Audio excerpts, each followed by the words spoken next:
Hello, and welcome to the Freed Black Girl podcast. This is a space for joyful healing, learning, and collective liberation. My name is Najma Ahmed, and you are listening to a series of mini podcast episodes entitled Lessons from Liberation. I shared in my first season of the podcast all the ways in which I got free from unhealed trauma, people pleasing, and really from any person, place, or thing causing me to betray myself. Now, these lessons from liberation are based on what I learned last year after asking myself, now what? I started a blog during that time called The Freedom Pages, and I'm sharing what I reflected on in real time. In the last episode, we talked about compassion and self-parenting. After you hold yourself with compassion, after you tend to your inner child and make sure they are loved, that you are able to show them compassion as you move along your journey, taking your time, listening to your inner wisdom and intuition, there will come a point where you will get to choose to stand in the light. The light illuminates everything it touches outside of you, but also inside of you. It takes a real audacity to choose to stand in the light. You get to see into all the corners, cracks, and crevices under the bed and the closet. For me, especially in the closet.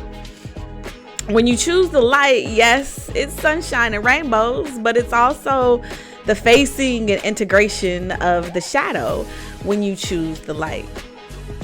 If you're familiar with tarot, there's the archetype of the hermit, also known as the Virgo card.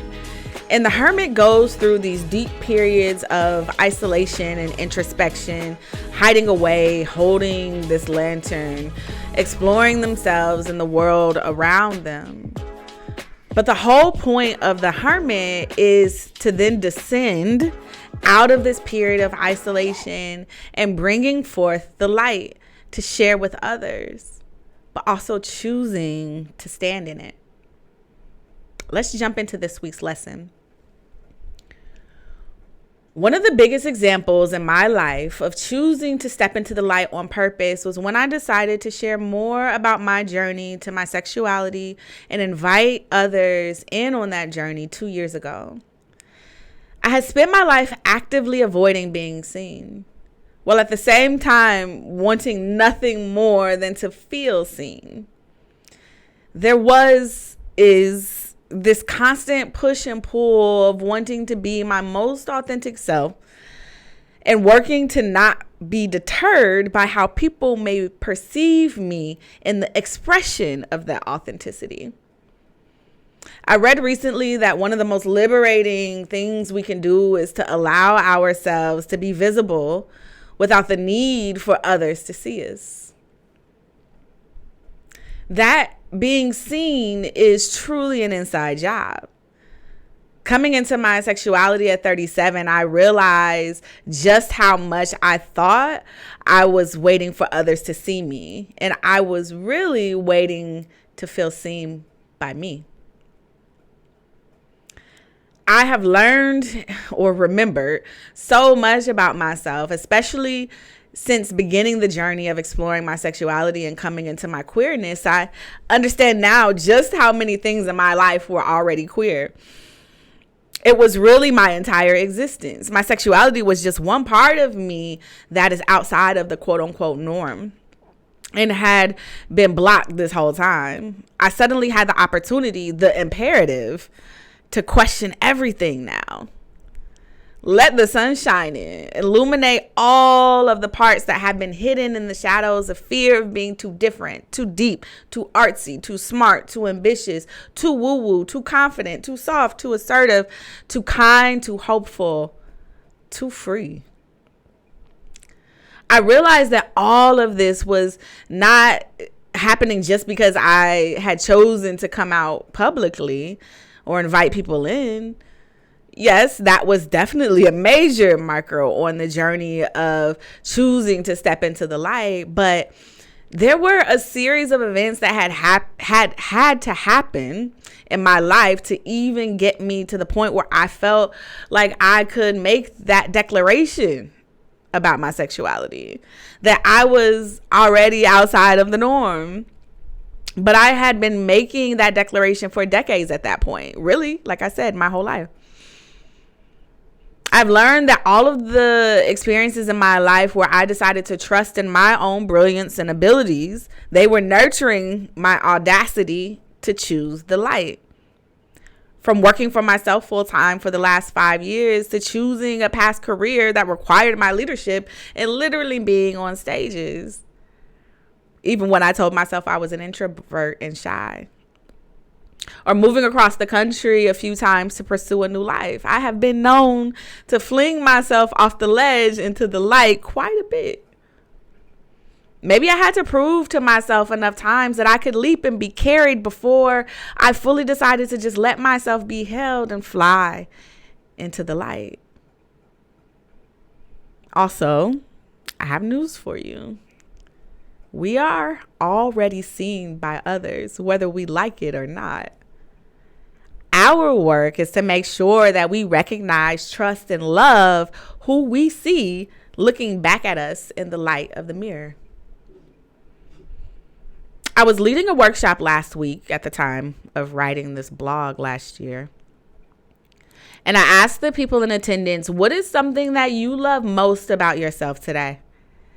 I asked it in that way because I didn't want them thinking about what they have loved about themselves in the past. I didn't want them thinking about what they will love about themselves once they achieve it or become it. I really wanted us to think about, what do I love about me right now? Because it does a couple of things. It dares you to stop, to turn the light on yourself, and see yourself for who you are with love. Often we don't stop and see ourselves for who we are. And I'll speak for myself. Some of the first things that can pop up on the list are what we are not anymore, or have not yet become. So when we pause and ask ourselves what I love about me today in this moment, that is the most pure essence of being seen right there. And not externally being seen as an inside job. That's where authenticity is born. And I am learning this every day. When I think about my own work, when I think about this platform, there are so many things I want to do. There are so many things I've discovered about myself that I want to try. And I find old fear creeping back in from time to time. But when I answered the question about what I loved most about me that day when I was doing my first live in-person workshop connected to my podcast, and I've done dozens of workshops and designed entire conferences for hundreds, even thousands of participants in my previous career. But this was the first time I was doing it fully as me, being seen as the version of me that I fully recognized and love. The workshop was on my podcast episode about coming into my sexuality. And when I answered that question about what I loved about myself, it was my ability and tendency that when I feel afraid of doing something new, I walk toward the fear. It may take me a moment. I may have to stop and lay down. I may have to go back into the cave for a second, or whatever our trusty escape hatches are when the light gets uncomfortable. I don't have all the answers, but another thing I love about myself is that I know how to find the right questions to ask. Because really, when you think about it, the way we get free from fear of the unknown is through curiosity. When we shine a light and start to ask questions, when we wonder, when we imagine a different reality. But I know when I walk toward the fear, through the dark of the unknown and into the light, that's where the magic is. That's where the gifts are. Reading that blog post back from last year is so beautiful because I kept going towards the light. And now I have more coaching clients than I've ever had, and I'm integrating the magic and the ancestral wisdom into my coaching sessions. I'm producing on multiple podcasts right now, including my own.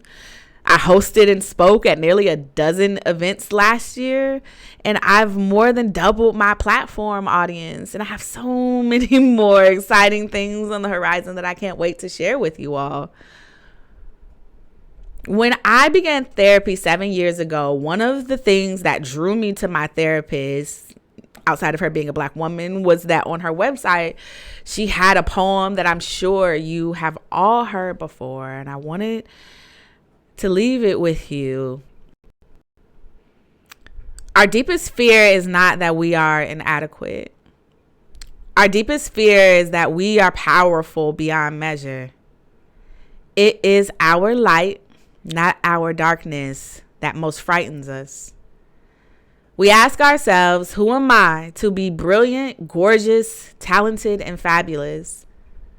Actually, who are you not to be? You are a child of God. Your playing small does not serve the world. There's nothing enlightened about shrinking so that other people won't feel insecure around you. We were born to make manifest the glory of God that is within us. It's not just in some of us, it's in everyone. And as we let our own light shine, we unconsciously give other people the permission to do the same. As we are liberated from our own fear, our presence automatically liberates others. I want you to journal these questions. Shine a light on you. Who are you? Not your role in others' lives, but as a human being, who are you? Are you creative, funny, kind, sensitive?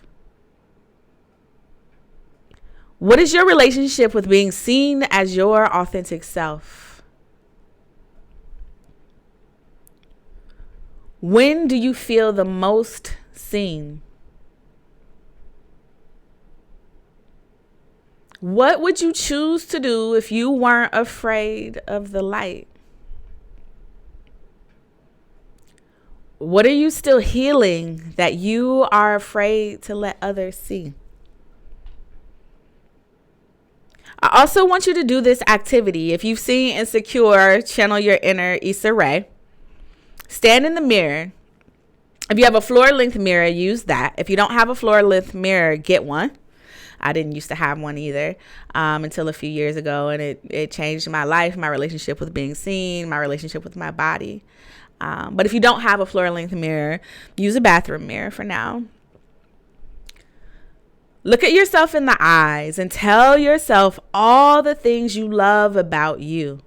Scan your whole body physically and about who you are at your core.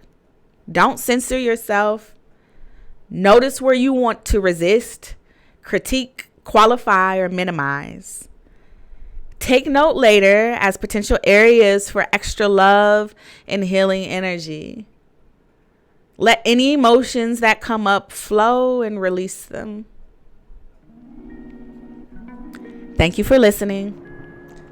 Go ahead and hit like and subscribe. Leave me a comment and a 5-star review wherever you get your podcasts. I really hope these lessons from liberation help you to grow, as you being in community with me helps me to grow.